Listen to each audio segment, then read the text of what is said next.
Today, we'll look at a rather curious phenomenon that used to happen inside American nuclear bombers, which could literally tear their crew members apart if they were in the wrong place at the wrong time.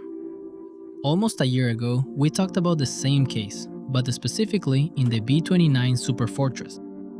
If you want more context, I recommend watching that video first, but it's not necessary, because today we'll not only explain that phenomenon, but we'll go much further than we did in that video. We'll see how this problem, instead of disappearing, kept dragging on, model after model, until its complete disappearance in the last gigantic American nuclear bomber. So first, let's give a bit of historical context. B. When the United States entered World War II, it faced a demanding engineering problem. At that time, B-17 Flying Fortress bombers were being used, and the B-24 Liberators were about to arrive. They were incredibly tough, versatile machines with strong defenses. Both had pretty decent combat ranges, enough to carry out deep bombing operations in Europe. But in the Pacific, things were quite different. This time, bombing operations were almost always going to be at extreme distances. They had to travel thousands of kilometers over the inhospitable Pacific Ocean. Not only was a more comfortable bomber needed for extremely long bombing missions, but a more capable and efficient bomber was needed. One with much greater range and able to carry many more bombs.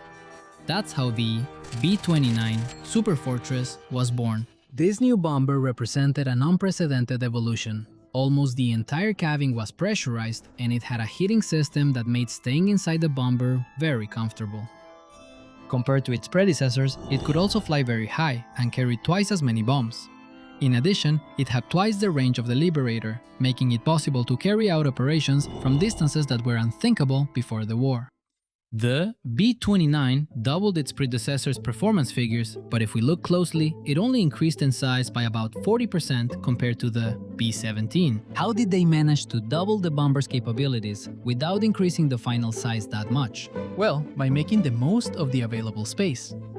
In particular, to double the bomb bay, what they did was use the entire passageway that was usually left to connect the gunner's area with the front cockpit, making the entire center of the plane the bomb bay. Its size increased exponentially, and now it could carry large bombs. But that also divided the cabin of the plane in two, a command area and a gunner's area. To solve this, they connected both parts of the plane with a tube called the communication tunnel. It was an airtight tube that connected both parts of the plane, maintaining pressurization. The tube was 10.3 meters long and only about 60 centimeters in diameter. You had to crawl through it, so if you were a bit chubby, it was hard to get through. It was covered with canvas and you could cross it in 20 seconds if you were fast. However, that tube was the cause of a deadly danger inside American bombers. I personally call it the Devil's Tunnel. The B-29S flew high, but that didn't make them immune to Japanese air defenses, much less to an interceptor. If the plane took any damage to the fuselage or to any of the Astrodome windows it had, bad things could happen. If the damage was such that the cabin was exposed, a sudden depressurization would occur. The wind caused by the decompression could reach up to 260 kilometers per hour inside the tunnel. If a crew member was inside, a blowgun effect would happen, being shot out and crashing into the instruments in the gunner's cabin at that speed, obviously with fatal consequences. Even if you were outside the tube but close enough to it, you could be sucked in, and depending on how you enter the tube, at 200 kilometers per hour, you could become a human marble. This is not fiction. The warning was present in the bomber documents of the time, and since there were crew members officially assigned to this, there were also official measures to prevent this whole problem. The crew members were required to depressurize the plane 30 minutes before reaching the combat zone. However, if the bomber was caught by anti-aircraft defenses or interceptors before depressurizing, the scenarios mentioned could occur, especially considering that it was common for crew members to use the tunnel to sleep. The Devil's Tunnel was a genuine, constant danger. This was an inherent problem of the B-29 Superfortress, but it was also inherited by its successor, the next American bomber powered by pistons. And the last one powered only by these was the B-50 Superfortress, which was a direct development of the B-29, slightly improving the engines and its geometry. For this bomber, much of its interior was preserved, so the tunnel remained unchanged, 10 meters and 60 centimeters in diameter. Of course, it also had the same safety issues. The next and last great propeller bomber was the B-36 Peacemaker. This began to be developed in 1941 during the Battle of Britain. At that time, England could fall at any moment, and if that happened, the United States wouldn't be able to use England as a bridge to bomb Europe, making the existing bombers useless. There are B-17 and B-24 Liberators, even the upcoming B-29S. So in 1941, they began to design a bomber capable of taking off from the United States and being able to attack targets at impossible distances. That plane was the Convair B-36 Peacemaker, the bomber with the largest wingspan in the history of aviation. Its final versions had 6 pusher configuration engines and 4 jet engines to improve its efficiency. This bomber, compared to the B-29, increased in size by almost 70%, or even, depending on how we measure it, doubled the size of its predecessor. For practical purposes, it was almost twice as big, and although its first flight was after the end of World War II, so it couldn't fulfill its purpose, it was perfect for the United States, since it was the only bomber that could carry the enormous 18-ton hydrogen bombs that emerged.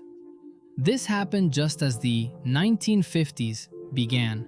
It was the first strategic nuclear bomber with intercontinental range. Since it was designed during World War II, it followed the same design as the B-29 with practically the same layout. It inherited from its predecessor the enormous connecting tunnel. This time, it measured 26 meters, almost 3 times the length of the one on the B-29. Crawling this distance would be totally exhausting, let alone doing it several times a day. So a cart on a rail was added, along with a cable to pull it the whole way. You might think that in this case, the Peacemaker would be much less dangerous, but it's actually the opposite. It was actually even more dangerous. In the event of an explosive depressurization, if a crew member was inside the tube on the cart, instead of creating a blowgun effect, they will become a projectile on rails. The cart on rails offered much less resistance than a body on a tarp, and the tunnel was much longer, multiplying the crew members' final speed.